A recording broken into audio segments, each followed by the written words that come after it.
नमस्कार। आज हम श्रीमद् भागवतम पर थोड़ी गहराई से बात करने वाले हैं ना, खासकर गुरु कृपा और भक्ति के नजरिए से। जी हाँ, बिल्कुल। आज का फोकस रहेगा श्रीमद् भागवतम के पहले स्कंद, दूसरे अध्याय का तीसरा श्लोक। इसमें श्रीला शुकदेव गोस्वामी की महिमा है और साथ ही ये दुनिया कैसी है इसका भी जिक्र है। हाँ, मुझे याद आ रहा है, शुकदेव गोस्वामी के बारे में कहा गया था कि वो जन्म से ही इतने शुद्ध थे कि उन्हें कोई संस्कार की जरूरत ही नहीं पड़ी। सही कहा।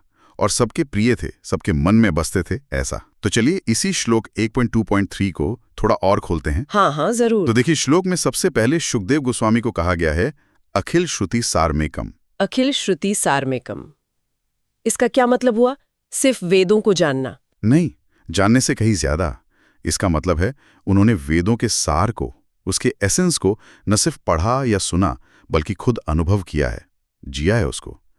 इसी को स्वानुभव कहते हैं। ओह, स्वानुभव मतलब पर्सनल एक्सपीरियंस, किताबी ज्ञान नहीं। बिल्कुल, ये रटने वाली चीज नहीं, अंदर उतरने वाली बात है। तो फिर ये ज्ञान, ये स्वानुभव, ये है किस लिए? इसका क्या पर्पस बताया गया है?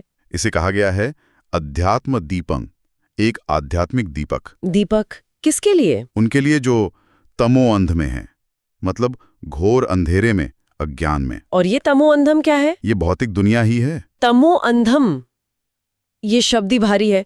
इस अंधेरे के बारे में कुछ और बताया है? मतलब ये दुनिया कैसी है? हाँ, इसे समझाने के लिए दो बड़ी दिलचस्प उपमाएं दी हैं।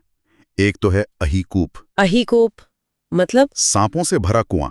सोचिए कैसी जगह होगी जहां हर कोई एक दूसरे को डसने पर तुला है। ईर्ष्या, जलन, एक दूसरे को दुख देना, यही सब चलता रहता है। बाप रे, सांपों का कुआं।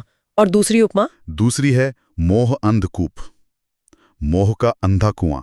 मतलब यहां जीवन का कोई भरोसा नहीं, कब क्या हो जाए पता नहीं। अंधा कुआं, हाँ। जैसे एक उदाहरण दिया है कि कोई सूखा कुआं है, ऊपर घास उगाई है, पता ही नहीं चलता कि नीचे कुआं है, और कोई अनजाने में उसमें गिरकर मर सकता है। ओह, ये तो बहुत अनिश्चितता दिखाता है कि यहाँ कोई सच्ची मदद भी नहीं मिल सकती शायद। हाँ, काफी हद तक यही बात है। सब अपने मोह में अंधे हैं। और सामग्री में वो ऊंट वाली मिसाल भी थी ना? हाँ, वो मुझे बड़ी अजीब लगी थी। हाँ, ऊंट वाली। वो भी इसी भौतिक सुख को समझाने के लिए है। देखिए, ऊंट क्या करता है? वो कांटे खाता है। हाँ, कांटेदार झाड़ियां खाता है। खाते हुए उसके मुंह में कांटे चुभते हैं, खून निकलता है। और वो ऊंट उसी खून के स्वाद को मिठास समझकर और जोश से कांटे चबाता है। अच्छा, अपने ही खून को? हाँ, उसे लगता है कांटों में मिठास है, पर वो तो उसके अपने खून का स्वाद है। वैसे ही हम इस दुनिया में जिसे सुख समझते हैं, वो अक्सर हमारी अपनी ही एनर्जी, अपनी ही लाइफ फोर्स को जलाकर मिलता है। ये तो कमाल की मिसाल है। मतलब हम अपनी ही शांति भंग करके क्षणिक चीजों के पीछे भागते हैं। बिल्कुल, भगवद गीता भी तो यही कहती है, दुखालयम अशाश्वतम। ये दुखों का घर है और टेम्पररी है, टिकने वाला नहीं। दुखालयम अशाश्वतम।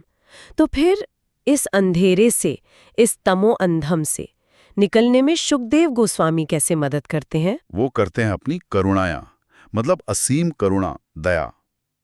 इसी करुणा के कारण वो ये पुराण गुह्यम, ये अत्यंत गोपनीय ज्ञान यानी श्रीमद् भागवतम हम संसारी लोगों को देते हैं। अच्छा, करुणा की वजह से? हाँ, और क्योंकि उन्हें सिर्फ पता नहीं, उन्हें स्वानुभव है, उन्होंने इसे जिया है, तो वो इसे इतने पावरफुल तरीके से बताते हैं कि सुनने वाले के सीधे दिल में उतर जाता है।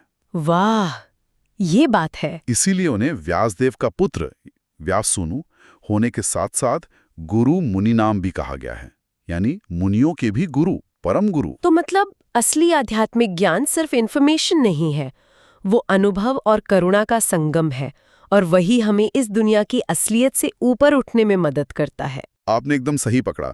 ये सामग्री हमें यही याद दिलाती है। श्रीमद् भागवतम जैसा ज्ञान हमें लाइफ के चैलेंजेस और भ्रमों को समझने और उनसे आगे बढ़ने का रास्ता दिखाता है। ये सिर्फ सुनने के लिए नहीं, वाकई जीवन में उतारने के लिए है। बिल्कुल, आत्मसात करने के लिए। तो जाते जाते हमारे सुनने वालों के लिए एक सवाल छोड़ जाते हैं। हम अपनी रोज की जिंदगी में इस तमो अंधम या मोह अंधकूप के लक्षण कितने पहचान पाते हैं? सोचने वाली बात है। और जिसे हम सुख समझ रहे हैं, क्या वो वाकई टिकाऊ है या फिर कहीं वो ऊंट की तरह अपने ही खून को चूसने जैसा कोई भ्रम तो नहीं? जरा इस पर सोचिएगा।